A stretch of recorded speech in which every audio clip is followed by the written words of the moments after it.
Welcome to this last module of the electromagnetic theory. We will be discussing a solution of Laplace's equation as has been told earlier. So, in particular we will talk about a dielectric sphere in an electric field, and this would be very similar to a magnetized sphere in a magnetic field, which we will not do, but the solutions etc. are very similar for the scalar potential, the magnetic scalar potential. Here we are talking about the electrostatic scalar potential, which we just call it as electrostatic potential. Then we will give a brief introduction to magnetostatics, and we will talk about magnetic lines of force, B and H fields, and we will talk about Lorentz force, and then we will talk about Ampere's law, and then talk about magnetic materials, in particular magnetization and susceptibility. And finally, we will be talking about time varying electric and magnetic fields, and in that connection we will talk about electromagnetic induction, Faraday's law, and in particular there is a sign that is very important, which is called as the Lenz's law, and finally we will talk about Maxwell's equations. So, let us get ahead with this Laplace's equation. So, we will do the solution of the Laplace's equation. We have formally seen the solution, but we will see it for a given case. So, we have a dielectric sphere,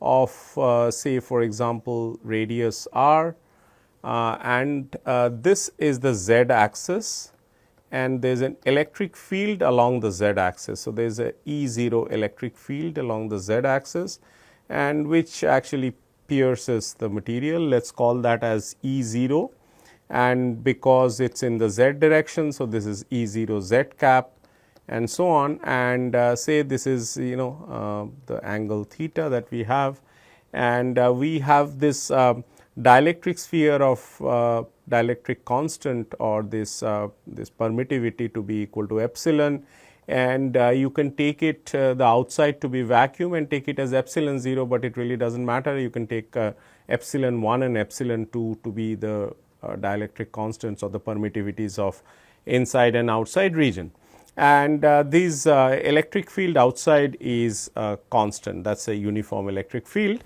And what we need to find is that what are E internal electric field and internal potential. Internal means inside the sphere. So, that is the question that we have to answer. And what are the boundary conditions? The boundary conditions are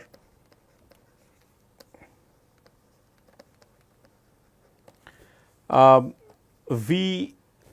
So, at r equal to capital R, that is this r is the small r is the variable, and capital R is the radius of the sphere. Okay. So, when at small r equal to capital R, we have V in, that is inside the sphere, the potential, electrostatic potential has to be continuous, V in equal to V out. And the second one is about the, because there is no charge density there. So, epsilon del V in del R, this is equal to epsilon 0 del V out del R. That is the gradient part, but since we are only talking about these V only has variation with respect to the radial variable. So, this is the gradient term that is written, and also at large distances away from the sphere, the V out, this can be thought of as a third boundary condition. The V out is nothing but minus E0 z, where z is a variable, and we can express it as E0 r cos theta. So, minus E0 r cos theta, that is the value of the potential far away from the sphere. The sphere will have no influence on very large distances away from the sphere, and it will simply be due to the external field that we have. And we have written down the solutions for this, and the solutions are V of r theta is equal to, we might have written it with m, but here we are writing it with L. So, L equal to 0 to infinity, and we have a AL R L plus a B L r to the power L plus 1 and a P L cos theta. That is the solution that we have written down earlier by solving this Laplace's equation in spherical polar coordinates. Now, you see in this equation you have two terms. Okay. Now, for V in, that is the potential inside, this term will only survive because this term will go to infinity. The second term will go to infinity because we can come very close to r equal to 0, in which case this second term inside the bracket will blow up, which will make it an unacceptable solution. So, V in will be dominated by the first term, not dominated, it will be represented by the first term, and V out on the other hand, if r goes to infinity, the first term will blow up. So, that is not going to be the acceptable solution, and we will have to fall back on the second term. So, what I am saying is that V in of r theta, there is no phi variation. This is equal to sum over L equal to 0 to infinity, and we have A L R L P L cos theta, and for V out we have this term which is L equal to 0 to infinity B L divided by R L plus 1 P L cos theta. But then there is so a term which is minus E 0 R cos theta, because that is due to the external field, which is always going to stay. So, this is for r smaller than r, and and this is equal to r greater than r. Okay. So, that is the solution that we have. So, we have to equate this solution. So, let me write it as inside and outside. So, this we have already written. So, this is for inside and this is for outside, and what we are going to do is that we are going to match the solutions at small r equal to capital R. So, V in small r equal to capital R, dropping the theta dependence because theta is going to cancel out from both sides, it is equal to V out r equal to r. So, that tells us that L from 0 to infinity A L r to the power L P L cos theta, well, you have to write that, and minus E 0 r cos theta, and there is also this L equal to 0 to infinity B L divided by capital R plus L plus 1 P L cosine theta. Now, you see this is a sort of sum over L, which means that there could be all values of L are possible, and this infinite in fact number of values of L are possible. But you see the right hand side contains a cosine theta in the first term of the right hand side, which earlier I had written it towards the end. Now, remember that P 1 cos theta is equal to cos theta. Okay. So, that is the property of the, or that is the Legendre polynomial for L equal to 1, which means that since there is a cosine theta here and which is like a P 1 cos theta, and there is one term in the right hand side which is like a P 1 cos theta. So, what we have is that only L equal to 1 will survive. So, we have a A1 r to the power 1. So, that is your and this is like a there would be a r here, not small r.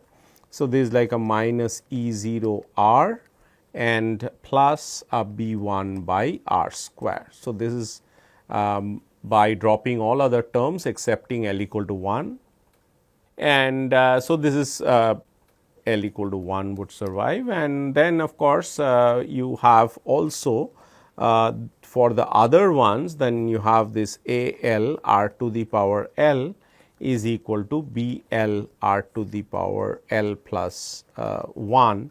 That will not include this term that is there. So, this is for L not equal to 1. Okay. So, now the second condition, which is this epsilon del V in del R equal to epsilon 0 del V out del R. That condition gives that I write it as epsilon R. Now, this epsilon R is nothing but epsilon by epsilon 0. So, this epsilon R is equal to, there is a sum over L equal to 0 to infinity L A L R to the power L minus 1. So, this is the second boundary condition.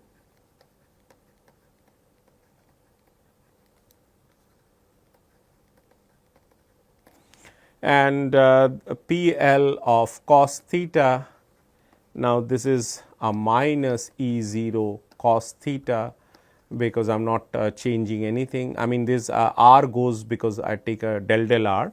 So, and then a plus of L plus 1 B L divided by R to the power L plus 2 and a P L cosine theta. Okay. So, that is the equation coming from the second boundary condition, where as we have said that we have used epsilon R equal to epsilon over epsilon 0, because on one side, that is outside, you will get an epsilon 0, and on the left hand side you will get an epsilon. So, I have taken a ratio of that and written it as a relative permittivity. So, again if you split it into L and L equal to 1 and L not equal to 1, then we have this epsilon R L A 1, this is for L equal to 1. So, it is minus E 0 minus 2 B 1 by R cube. Okay. So, this is for L equal to 1, and epsilon 0 L A L R to the power L minus 1 is equal to minus L plus 1 divided by R to the power L plus 2 and a B L. So, this is for L not equal to 1. Okay.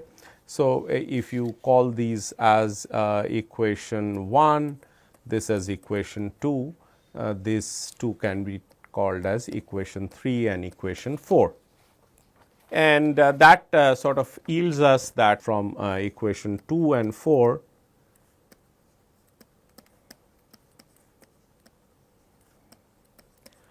A L over B L, that is equal to 1 by R to the power L plus 2, because we need to calculate, or we need to obtain the unknown coefficients in order to arrive at a unique solution, particular solution for the problem.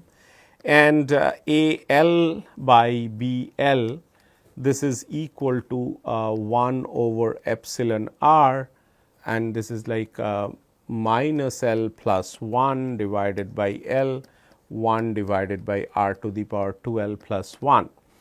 Now, these two equations, you can call them as equation 5 and this is equation 6. They would be inconsistent if all your A L and B L are not equal to 0 for L not equal to 1. Okay. So, you see that there is we got the ratio A L by B L, and these A L by B L have two different forms, and they do not seem to agree unless we put L equal to 1. So, we have the only possible, or rather the only solution that is allowed here is L equal to 1. So, we are left with only L equal to 1 solutions allowed.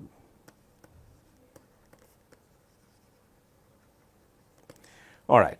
So, that tells us that we have only two coefficients that we need to determine, and that is A 1 is minus 3 divided by epsilon R plus 2 E 0, and B 1 is minus epsilon R minus 1 divided by epsilon R plus 2 into R cube E 0, R cube E 0. So, these are equations 7 and 8. And now we have obtained the full solution, which is V in R theta, that is equal to minus 3 E 0 divided by epsilon R plus 2 R cosine theta for R to be less than capital R. So, this tells you that this is actually less than E 0, which means that the potential inside is less than these, is reduced from these this external contribution, which is E0 r cos theta. So, this is E0 r cos theta, and which is reduced by this factor 3 divided by epsilon r plus 2, and this is also in a direction which is the potential has a negative sign, okay, not direction, but it has a negative sign. Similarly, we have a V out r theta that is equal to minus E0 r cosine theta plus epsilon r minus 1 epsilon r plus 2, and we have this r cube by r square E0 cos theta. Okay. Now, this term will go to 0 for r to be going to infinity, and we will be left with only this term, which is what is expected. Okay. And how do we calculate this the E in and E out? So, E in is equal to, that is inside is equal to minus del V in del r r cap and so on, and this gives you that this is equal to 3 epsilon r plus 2 E0 vector. So, this is like E0 r cos theta. So, what happens is that so in this sphere you have this, and if you can calculate E out by taking a derivative with respect to r for this equation. So, at very large distances, of course, that is the external field, and then it looks like this, and this is for the outside region. So, it only bends a little in the vicinity of the sphere, and otherwise it becomes, it takes this value. Now, for inside it is slightly reduced. So, that is the field lines, the electric field lines for this particular case, and it is reduced because epsilon r is greater than, so this is less than E0, mod of E0 if you want. So that is saying that this E in magnitude is less than E0 magnitude. Okay. So, that is the solution of this in the spherical polar coordinate system. Okay.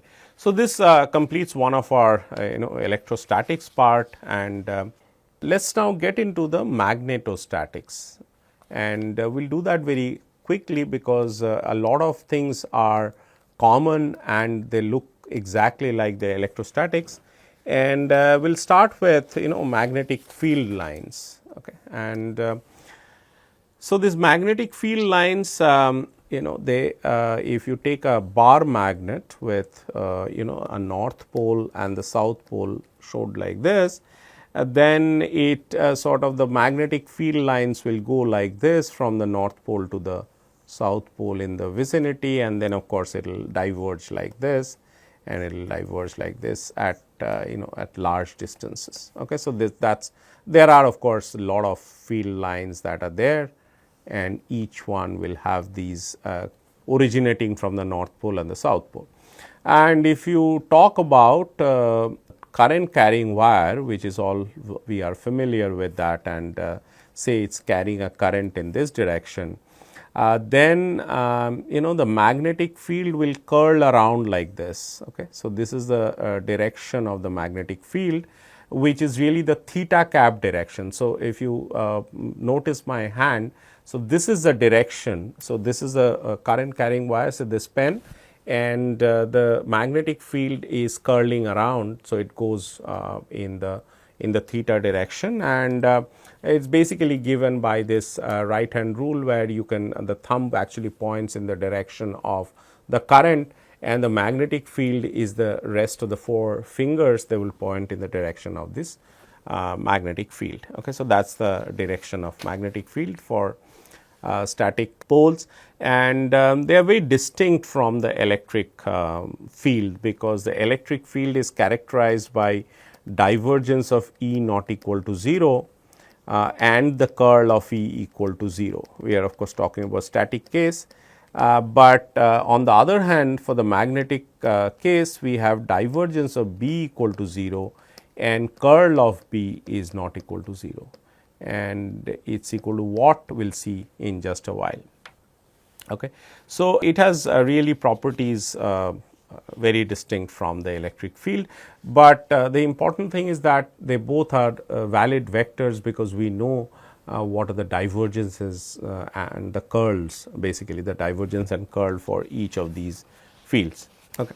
So, it is the magnetic field is usually expressed by this B, and it is also called as a magnetic induction, and there is also another quantity called as H, which is often called as a magnetic field or the magnetic field intensity. So, there is a bit of notations that you would see, and most of the time this B is called as a magnetic field, or we loosely call it as a magnetic field, but strictly that is the name. B is used for magnetic induction vector and H is used for magnetic field or the magnetic field intensity.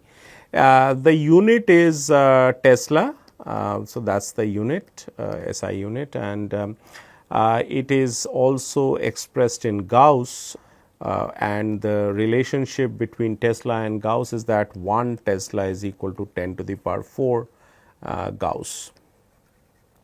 And if you want to know that what kind of magnetic fields we have around Earth, is that the Earth has a magnetic field. So, B of Earth, this is about 5 into 10 to the power minus 5 Tesla, and the home refrigerator that we use for kitchen, that has a B that is nearly 10 to the power minus 3 Tesla. Okay. So, that is the kind of magnetic field that we have. So, Tesla is a unit where things look small, but if you express it in Gauss, they will not look small, but that is the the conversion between them. And then now, if you we are talking about current and the magnetic field associated with it, how do we know that there is a magnetic field associated with the current? If you keep an ammeter in the vicinity of a current carrying wire, it will show deflections, and this deflection shows that there is a magnetic field. So, if you switch off the current, the deflection will go to 0, which means that in the vicinity of a wire or maybe inside a solenoid, and what a solenoid is, that it is like a cylindrical object which has several turning of wires around it, and these wires carry current, and there is a constant magnetic field, very nearly constant magnetic field, excepting probably at the edges if it is a small solenoid, but let us ignore that. So, there is a very uniform magnetic field that you can get inside a solenoid, and that is available in any lab. Let us now talk about the charge, a moving charge, if it is experiences a magnetic field or a region, it enters into a region that there is a magnetic field. So, suppose there is a magnetic field lines, and by these crosses what we mean is that if you look at an arrow from behind, it will look like that there is a cross there. So, which means that this magnetic field is inside the screen that you are seeing. So, a charged particle with a velocity v and maybe a q, charge q enters this, it has also a mass m, and when it enters, it will get deflected and it will follow a circular trajectory, and this magnetic force which is given by or it is called as a Lorentz force, this is equal to q into v cross b, okay, where v is the velocity of this and b is the direction of the magnetic field. So, v cross b is a vector that is perpendicular to both v and b and takes place in the direction. If you place your this part of the hand along the first vector, that is v, and curl it towards the second vector, the thumb will point in the direction of the force that is acting on the charged particle. So, this will give a circular trajectory, and this circular trajectory is maintained because of this magnetic field. So, if you write it in scalar form or assume that v and b are perpendicular, then we have this q v b, and that gives rise to the centripetal force. This is required for executing the circular motion. So, this circular motion will have a radius which is given by 1 v will cancel from here, and we have this as mv over qb, and we have this as the momentum over qb and so on. So, one can actually measure this the radius of the trajectory, and which is given nothing but the momentum of the particle divided by its charge multiplied by the magnetic field. So, that is quite well known. I mean, this is taught at the school level, and so the only thing that is important here is to acknowledge that this is direction is v cross b. So, always v and b are not perpendicular to each other. There could be a component and so on. So, you have to really treat it as a vectorial equation or a vector equation, and then solve for this m x double dot, m y double dot, and so on and so forth. All right. So, let us now write down the Biot-Savart law. And what is Biot-Savart law? Biot-Savart law gives you the magnetic field due to a current distribution. Just like Coulomb's law gives you this electric field due to a charge distribution, or it gives you for the electric field due to point charges. Here, of course, we talk about charge distribution as a general case, and it will give you the magnetic field for this. Okay. And again, we will use those notations that we have done earlier. So, this is equal to mu 0 over 4 pi. This is I cross dl prime divided by this r cube, or it could be written as a mu 0 over 4 pi. Mu 0 is known as the permeability of free space, and this mu 0 divided by 4 pi has a value. We will just tell you that in a while. If the current is constant, we can write it like this, and we can write this as a dl cross r divided by the r cube, and this is analogous to Coulomb's law in electrostatics, in the sense that Coulomb's law gives electric field, and Biot-Savart law gives magnetic field due to this charge distribution. So, this mu 0 over 4 pi is nothing but equal to a 10 to the power minus 7 Newton per ampere square, and so on.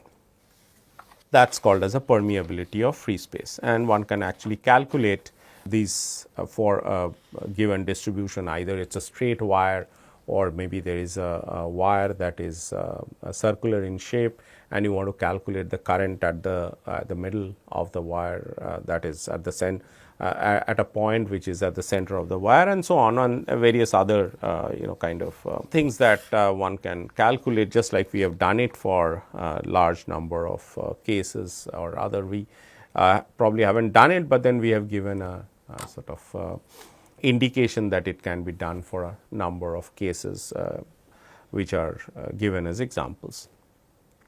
So, let me draw a similar triangle that we have done earlier, and for the electrostatics, and this triangle now would correspond to three quantities, which is J, which is the current density, and then there is A, which is the vector potential. I will define what vector potential is, and then it is B.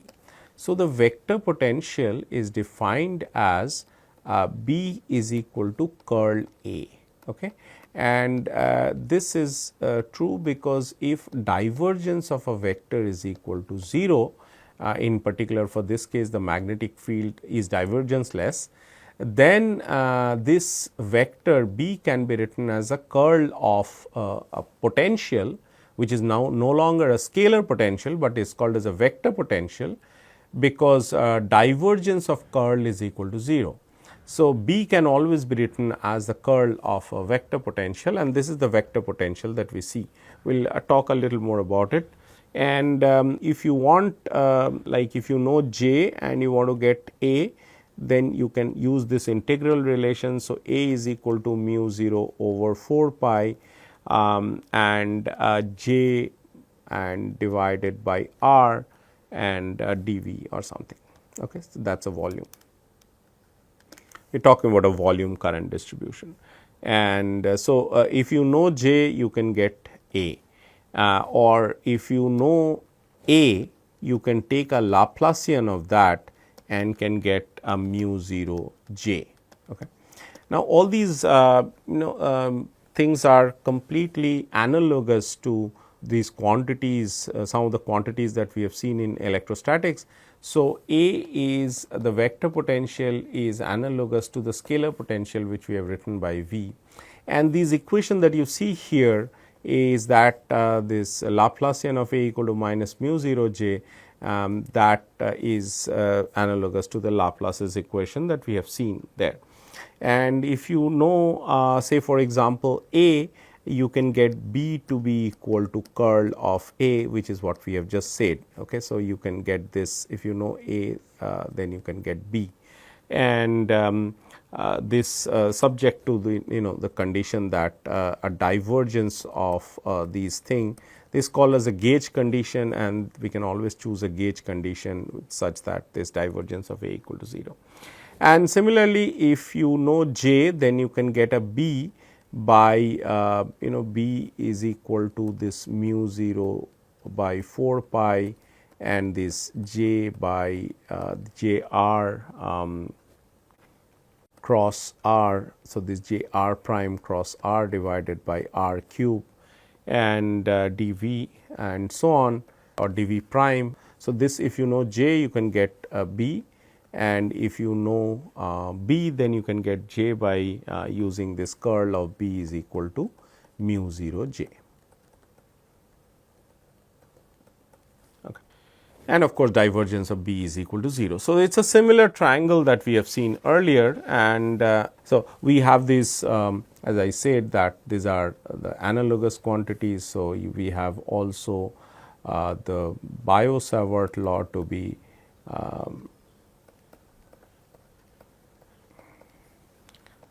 this is analogous to Coulomb's law.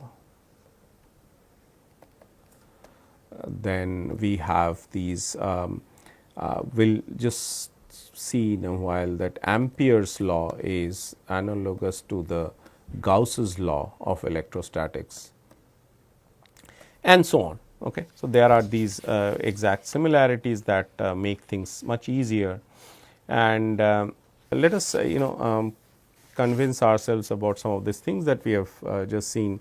So, we have curl of B that is equal to, if you want to write it in terms of, so we are just taking curl of B because we know that the curl of B is not equal to 0, and what it is we need to see, which is what we have written here also.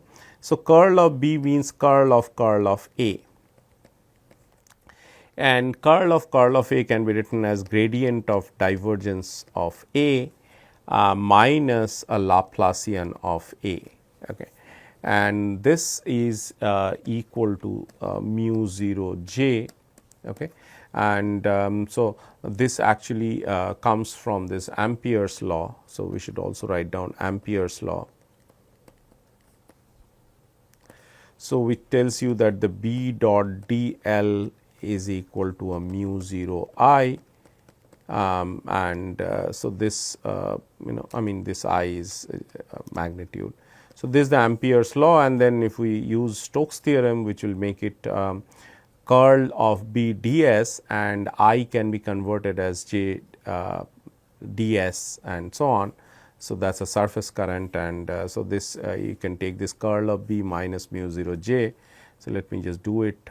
So, this is a curl of B dot ds, this is equal to a mu 0 j dot ds. Because this ds is arbitrary, one can take it inside, and so curl of B minus mu 0 j dotted with some arbitrary ds is equal to 0, which cannot be satisfied unless you have this bracket equal to 0. So, the curl of B equal to mu 0 j, and that is what we have written. Now, we wanted to express it in terms of the vector potential, and the vector potential gave these two terms, but what you can do is that you can choose without any loss of generality, we can choose divergence of A equal to 0, which means that gives you this Laplace's equation for the vector potential, which is minus mu 0 j. Okay. So, this is exactly same as the scalar equation, that is Laplace's equation for the scalar potential, which is Laplacian of this V equal to some minus rho over epsilon 0, and this is minus mu 0 j.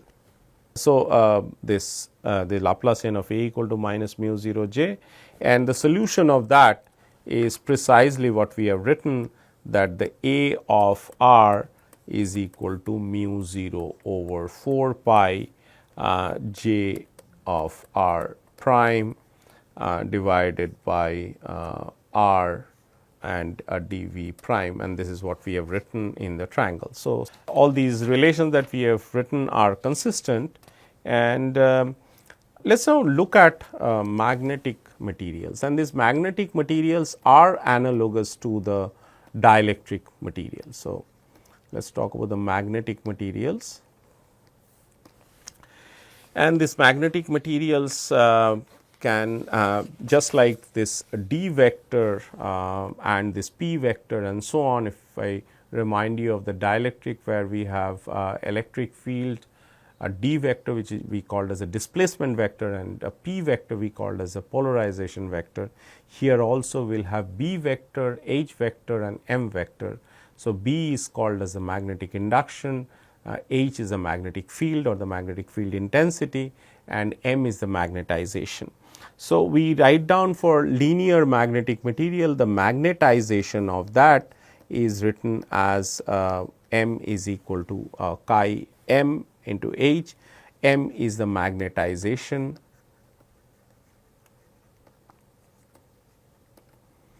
and chi M is called as a magnetic susceptibility. It is often written with just a chi, but because we have talked about electric susceptibility with a chi E, we are writing it with a chi M. So, this is a magnetic susceptibility, and H is the magnetic field intensity.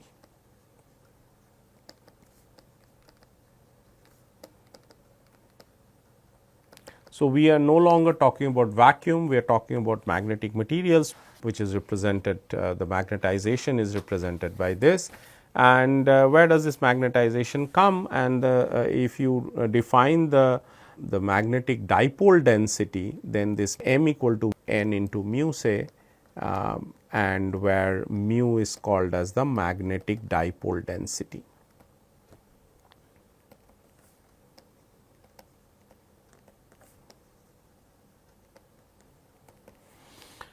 So, we have again just like this potential term, the scalar potential, we have expressed it in terms of the bound and the free charge densities.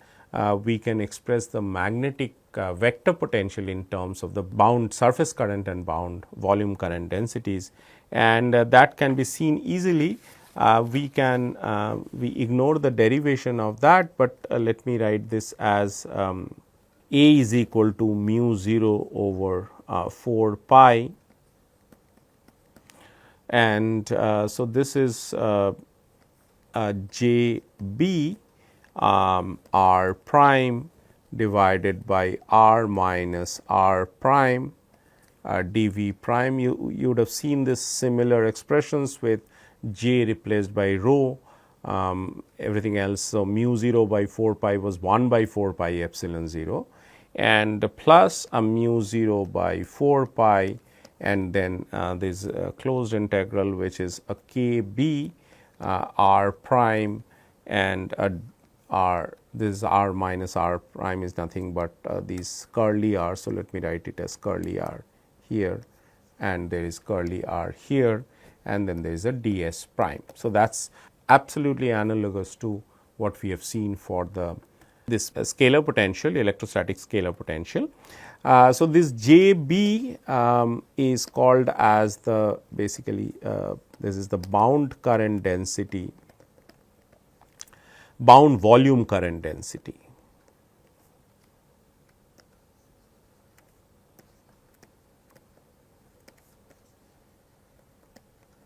And KB is the bound surface current density. And they are more familiarly, they are called as Jm for the magnetic part, and this is called as the Km. The letter B was used to show that these are bound currents, so they are distinct from the free currents. And so these this Jm or the Jb is obtained from the magnetization by taking a curl of the magnetization, just like it was divergence of P for this the volume charge density, and the Km is the m cross n.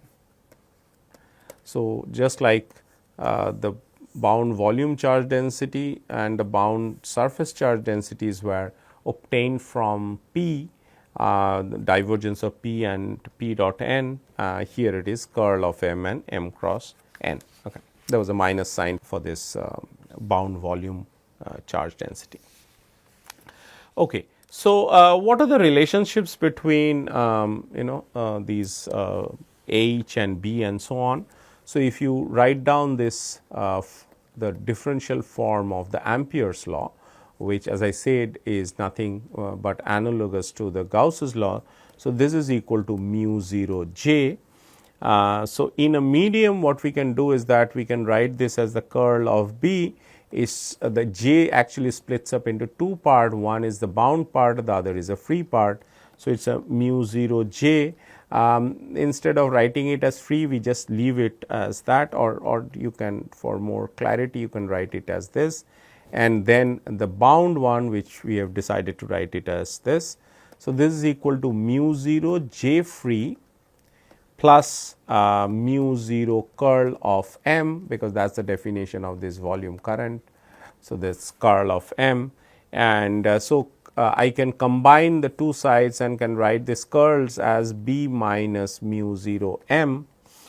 This is equal to a mu 0 j free,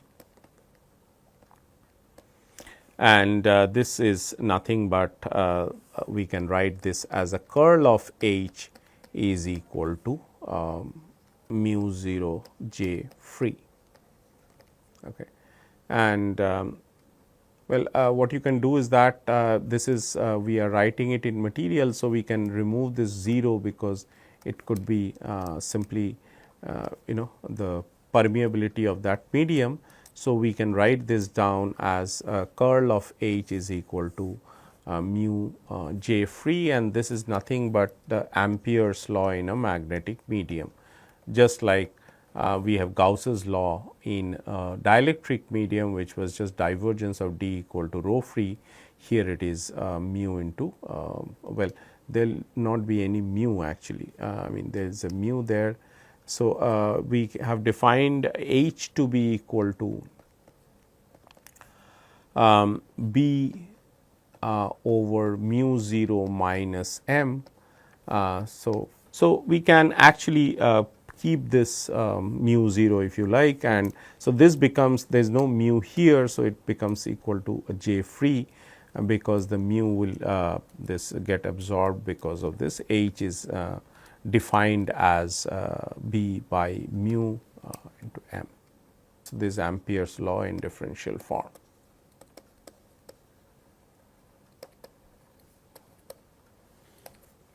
So, that is the form of Ampere's law, and it could be a little misleading this Ampere's law, because curl of H equal to j free gives you an idea that if one is given j free, that is one knows that what is the free current density, then H can be obtained. But that is not true because we will not be able to compute H without an ambiguity, because the divergence of H is not equal to 0, unlike B. Okay.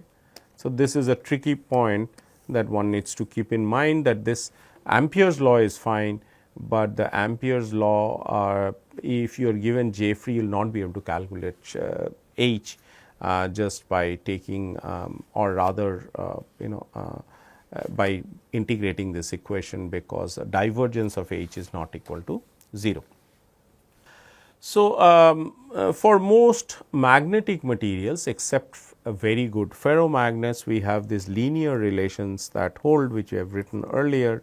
It is chi m into H, or H is equal to B over mu 0 minus m, or this is equal to B over mu 0 minus chi m H. Okay. And so, we have told what these values of mu 0 etcetera. Now, so your B is equal to mu 0 1 plus chi m into H, which is equal to mu into H, and this mu is called as the magnetic permeability of the medium. And just some values of mu is equal to some 0.99 something, it is very close to 1 of these mu 0, which is of that free space. This is for a paramagnet, say for example, bismuth, which is a paramagnet. So, paramagnets have mu almost equal to 1, and mu equal to it is 1.00002 mu 0. This is for aluminium.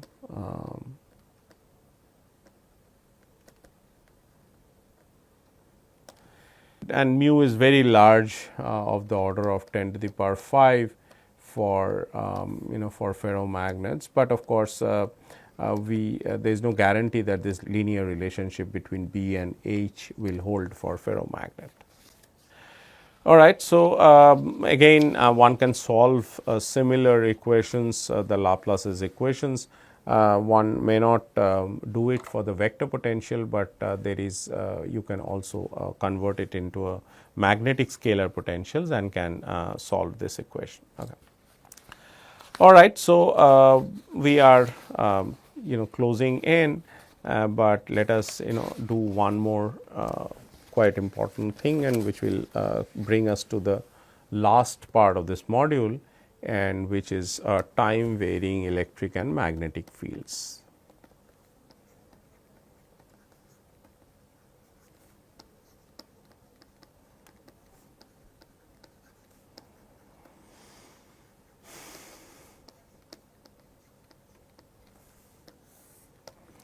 All right. So, we start with relaxing the condition that we are no longer going to talk about static charges and kind of just current densities that are there, but we talk about electric fields and the magnetic fields to be time dependent. And the first work was started by Faraday, stated in the form of Faraday's law, and who saw for the first time that the currents are placed in time varying. So, the behavior of currents basically placed in time varying magnetic fields. And what was the observation? The observation is that there is a current that is induced. So, current induced in a circuit basically, if a steady current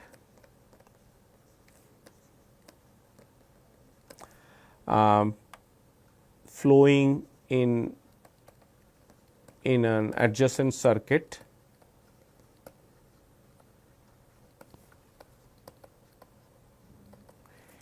is switched on or off. So, what it means is that suppose you have one circuit here and then maybe another circuit here, this was carrying a current and this current was suddenly switched off, and then there will be a transient current in the loop that is on the first loop here. So, there was a current flowing in 2 and it is so there was probably no current flowing, and then you suddenly switch on the current in loop 2, there will be also a current in loop 1, or there is a current already flowing in loop 2 and suddenly it switched off. Or it can also happen that these adjacent circuit with this loop number 2 is pulled towards this loop number 1, then there will also be a transient current. Okay. Or it can also happen that so these are different situations that I am talking about, that say for example, there is a, that is the most common example. So, there is a solenoid, and a solenoid, as we have said, that it is this kind of cylinder where there are several turns of wires there, and now you take a magnet and there is a bar magnet, okay, and this bar magnet is it's put in or it's taken out, and then you will see that there is a current that will flow. So, it will show deflection. So, there was no current, there is no source of current, is that there is just a dead solenoid, that is it is not carrying any current. That means that it is not carrying any current, it is only there are number of turns there and so on, and then you put this bar magnet, you pull it inside, then they pull it outside, and you will see that there is a current that will flow in the circuit without any external battery being employed here. So, this shows that the time varying fields they are quite distinct as compared to the static fields, and in fact, in the static case the E and the B fields are completely delinked from each other, they have no relationship between them, whereas in the time varying case a space varying electric field will produce a time varying magnetic field, and a space varying magnetic field will also induce a time varying electric field. Okay. So, one can actually introduce a magnetic flux, which is the dot product of this B and some area that is there, and there is a quantity called as the EMF. So, it is written with an epsilon, and it is called as the electromotive force, and this electromotive force is defined as E0 into E into dl. This is equal to minus d phi dt.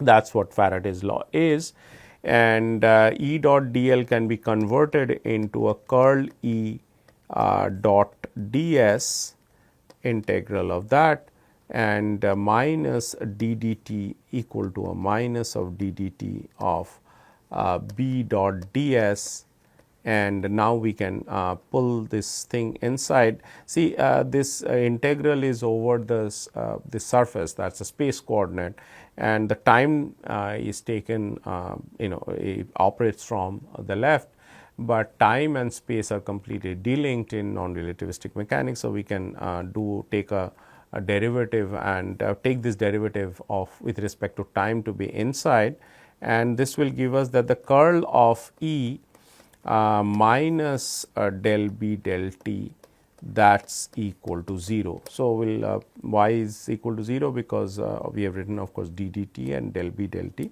we can write it as knowing that B is a function of both time and space.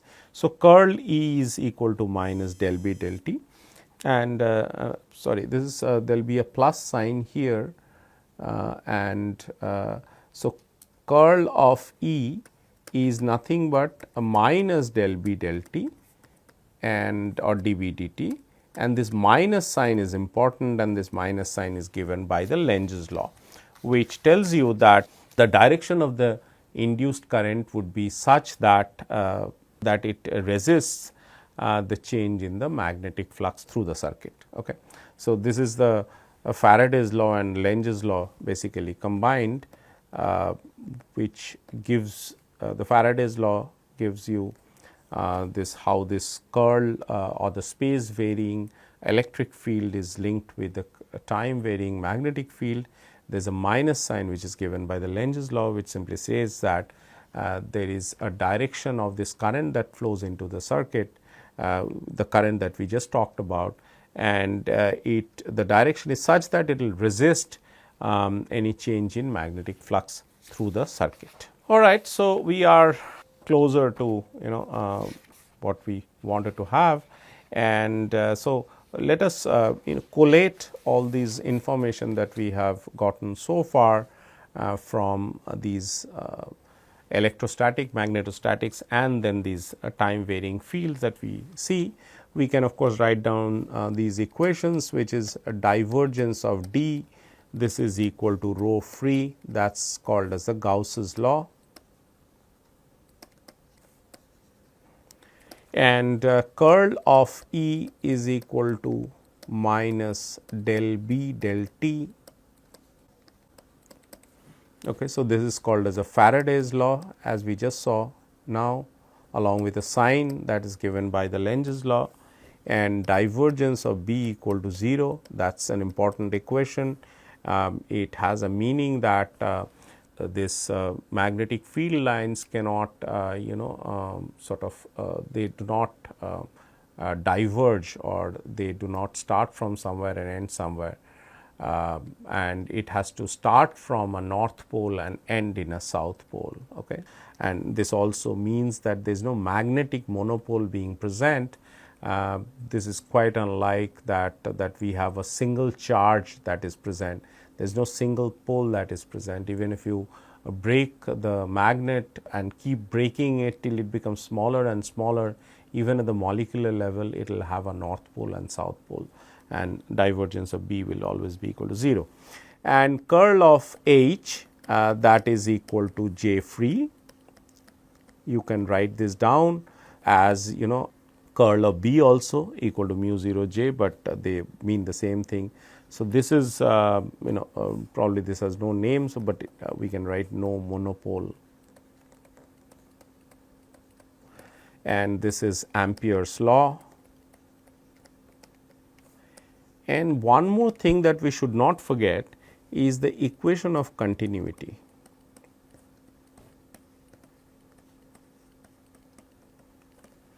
This is called as the equation of continuity.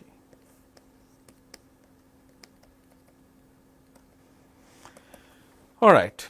This set of 5 equations somehow presents an inconsistency that one sees here. Sorry about that. Okay, and this inconsistency is seen in this equation that if you take this Ampere's law and take a divergence of that curl of H, that should be equal to 0, but divergence of J free is not equal to 0 because of the continuity equation. So, there is an inconsistency.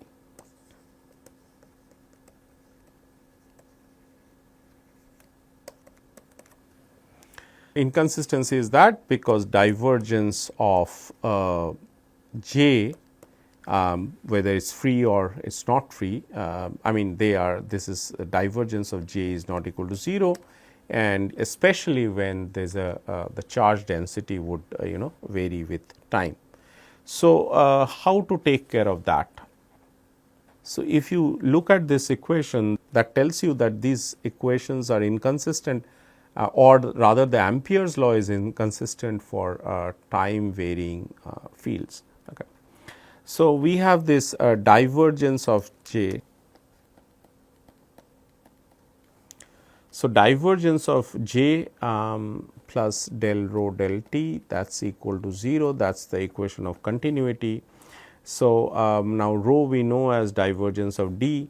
So, divergence of J plus del T of divergence of D, that is assuming that rho is rho free, this is equal to 0. So, divergence of J plus del D del T, once again we swap this order of derivatives, space and time derivatives, that is equal to 0.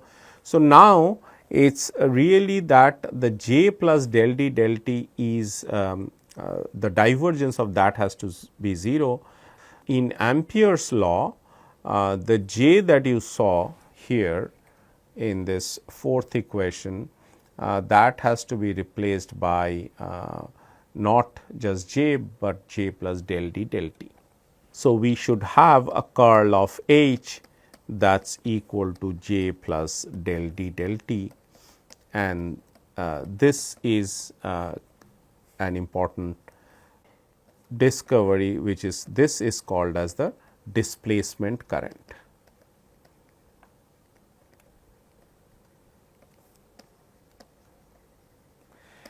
As you see that it is a transient thing, that is, as long as d is a function of t, it will exist, and it does not change anything. It was later on realized that this current is important, and this current is a transient current, and one can actually show that this current actually exists by taking a simple example of a capacitor. Okay. So, the main thing is that Ampere's law really failed for non-steady currents or time varying currents.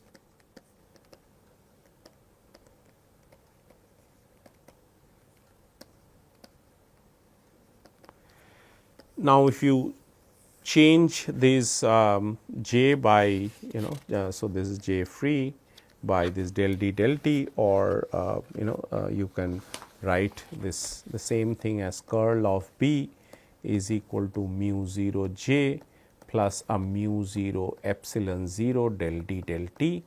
So, that is the form of Ampere's law now.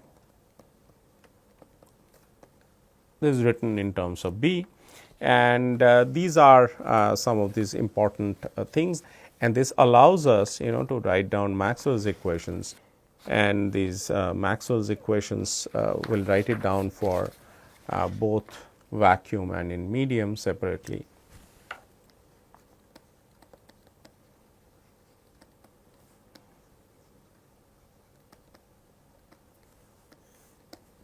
So, the equations are for vacuum,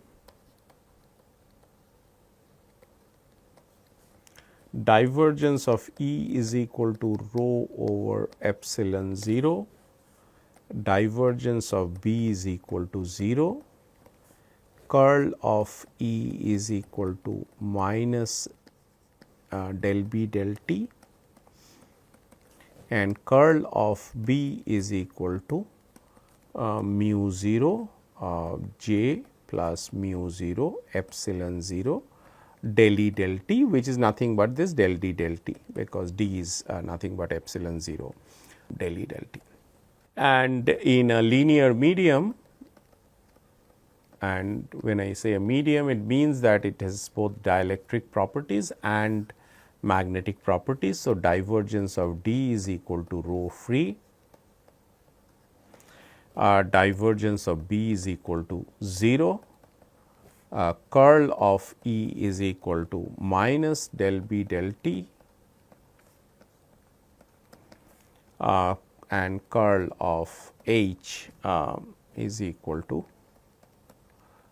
J free plus del D del T. Okay. So, that is an important part of this. I mean that those are the Maxwell's equation. The Maxwell's equations are Lorentz invariant. So, they if you do a relativistic transformation, the Lorentz transformation, these equations are all invariant, and we also this c, which is the speed of light, is given by 1 by mu 0 epsilon 0, which comes out as 3 into 10 to the power 8 meters per second, which is what you know. And this this eta is called as this mu 0 by epsilon 0 is called as the impedance of free space, has a value which is 377 ohm. Okay. So, one sort of thing one can talk about for these Maxwell's equation, the Maxwell's equation never makes any distinction between positive values of mu 0 or epsilon 0. In fact, it turns out that if you have these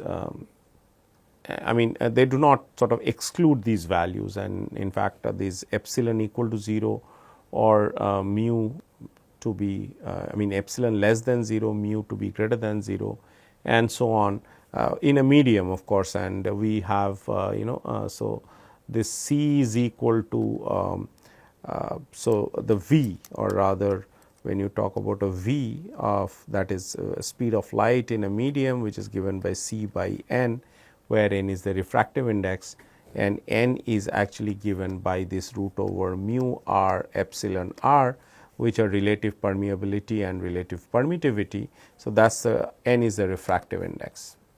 This is eta, and this is refractive index. And as I said, that the refractive index can be negative if mu r becomes negative, or epsilon r becomes negative, or both can become negative. In fact, these have certain names and so on. So, if epsilon, we can just write down quickly about epsilon less than 0 and mu greater than 0, these are seen in plasma, in which case this the refractive index is negative. So, this is seen in plasma, and 2 epsilon greater than 0, mu less than 0. This is probably some artificially fabricated material, not really seen in real materials. And 3, one can have both epsilon to be negative and mu to be negative, and these are called as the metamaterials in optics. Okay. So, at the end, just want to say that these equations are all correct, and these equations are Lorentz invariant. And we had just one module which is based on the electrodynamics, and though we have done the electrostatics quite elaborately, we have spent less time on the magnetic properties and also the time varying fields. But at least it should have given you an idea that there are these equations and these quantities in electrostatics which are very similar and analogous in magnetostatics, even though the electric and the magnetic fields are, they have distinct characteristics. And one more important thing is that the time varying cases have to be dealt separately, because the electric field and the magnetic fields in the static case, they were decoupled, they are delinked, and but in the time varying case they depend on each other, in the sense that the space varying magnetic field gives rise to time varying electric field and vice versa. And these laid down the foundation of Maxwell's equations. We do not do propagation of wave vector, but then we can write down these using the Maxwell's equations. We can write down the propagation, or these how electric fields propagate in either in vacuum or in different media and so on. And that is the electromagnetic fields, which is nothing but light, and how all the light, when it goes from one medium to another, it undergoes reflection, it undergoes refraction and so on. And there are various properties of optics, total internal reflection, anomalous properties and so on. They all can be explained using the propagation of electromagnetic fields in a medium. There are, that strongly decays inside a conductor, and as you know that the conductors have electric field, inside of conductors have no electric field. And the reason is that these the electromagnetic fields cannot penetrate, it penetrates only up to a very small depth inside a conductor, and that is why we have these conductors to be free from electric fields inside.